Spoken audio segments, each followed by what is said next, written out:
Bonjour à tout le monde. Aujourd'hui, dans mon atelier, avec cette érable palmatume, déjà développée sur le côté de la ramification, et le sujet d'aujourd'hui est la défoliation. Et enfin, sur cette arbre, cette année, est prévue la défoliation totale. Mais pas aujourd'hui, parce que c'est mieux attendre encore à peu près 15 jours.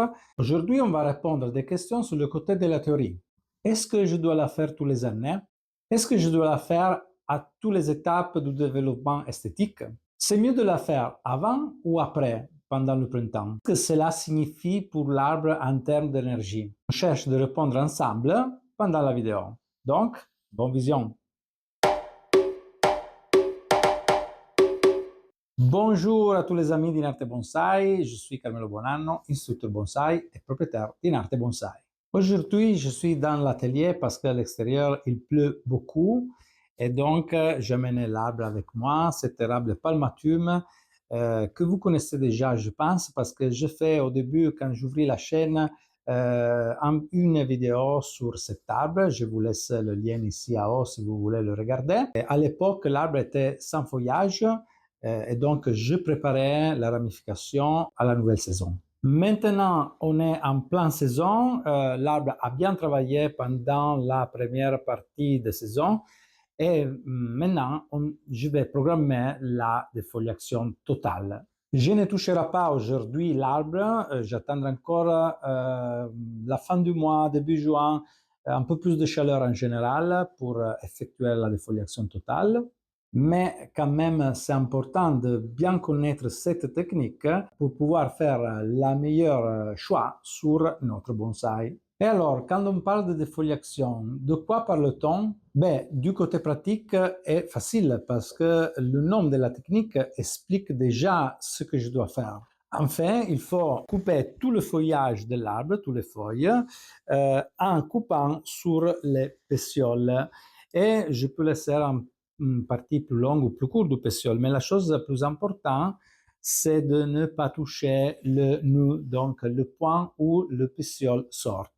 Après quelques jours, la partie de pétiole qu'on a laissée séchera et tombera seule, mais c'est très important de ne pas blesser le nœud parce que c'est là, c'est le point où le nouveau bourgeon sortira pour créer nouvellement la végétation. Mais maintenant, on doit répondre à des questions. Est-ce que je dois faire la défoliation tous les années? Est-ce que je dois faire la défoliation à toutes les étapes du développement esthétique? Je dois la faire quand? Avant, après, pendant le printemps? Que signifie la défoliation pour l'arbre en termes d'énergie?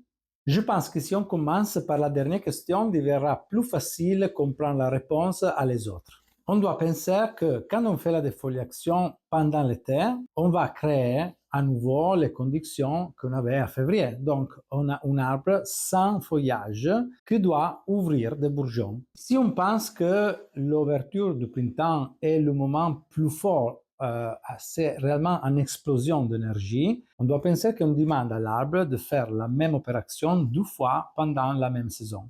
Donc, on doit être sûr que notre arbre soit en pleine force et plein d'énergie. On doit penser qu'il aura besoin d'énergie, pas seulement pour ouvrir les nouveaux bourgeons, mais après aussi pour le développement du feuillage et pour toutes les autres opérations de sa vie. Ces concepts nous donnent déjà une réponse à une des questions que j'ai posées au début. Et la question était, est-ce que je dois faire la défoliation tous les années?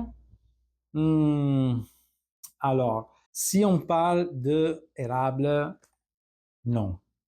Mais après à cette question, il y a les exceptions. Commençons pour les exceptions. Je connais du monde qui fait du bonsaï en Sicile, avec des conditions climatiques réellement chaudes, avec des arbres méditerranéens, donc des arbres comme par exemple l'olivier, qui fait la défoliation tous les années. Mais on parle des arbres méditerranéens cultivés dans un climat réellement chaud. On peut dire la même chose pour les ficus. Sur les ficus, normalement, je fais rempotage, défoliation totale et taille le même moment, le même jour, le même après-midi. C'est un arbre qui supporte ce genre de travail. Mais quand on parle d'érable, la situation change. Et donc, n'est pas conseillable de faire la défoliation tous les années. Parce que réellement, comme on a dit, on demande à l'arbre une grande utilisation d'énergie. Et donc, pour exemple, si je fais déjà le rempotage pendant cette année, c'est mieux de ne pas faire aussi la défoliation. Même chose si l'arbre sort d'une maladie, si l'arbre a eu un stress, pour exemple, une coupe sèche pendant la première partie du printemps et donc il a dû déjà refaire la végétation, bon, alors c'est mieux de pas exagérer avec le stress. Mais si le rempotage n'était pas fait la même année, si on n'a pas eu de problème de santé de l'arbre et il est en pleine force, je peux faire la défoliation. Autre question, est-ce que je peux faire la défoliation à toutes les étapes du développement esthétique?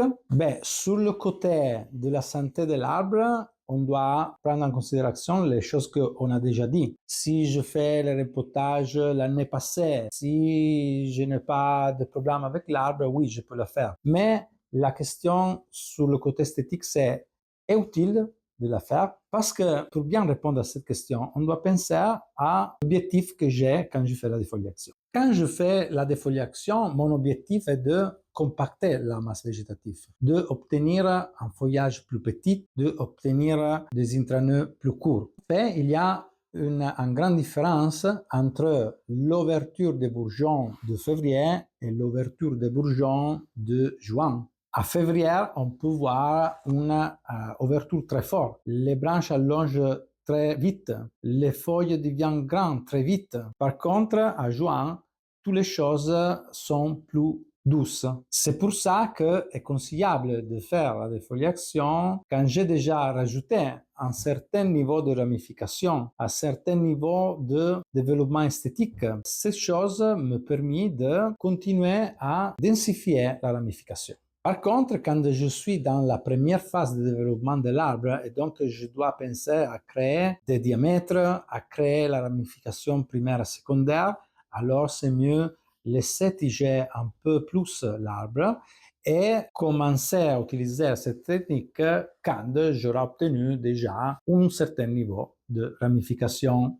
Donc, en résumé, je peux faire la défoliation quand j'ai des conditions idéales de santé. C'est mieux de réserver cette technique quand je commence à avoir un certain niveau esthétique. Et pendant le printemps, c'est mieux faire la défoliation avant, donc début mai, à la fin de mai, pendant le mois de juin.